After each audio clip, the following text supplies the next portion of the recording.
Alright, we left the other ISO builder computer system there, and we have now something new.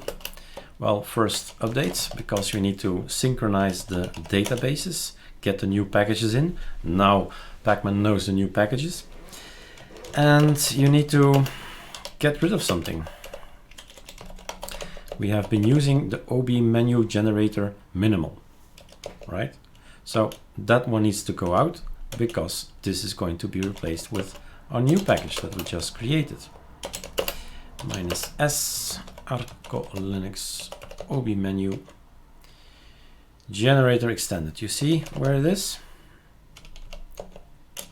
And there we go. Yes, please. Scale, please. Super X, please. Log out. Let everything kick in.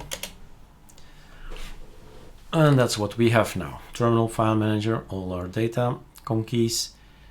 These are working now. Conky editor, new conky session, preferences, choose wallpaper, compositor, open box, just 3 of them.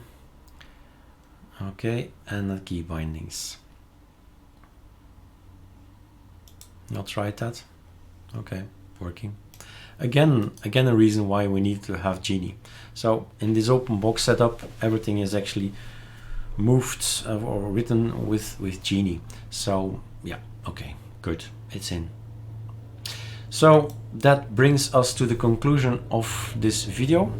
I mean, the menu of OB menu is created. It's just finished. All right, up to the next task.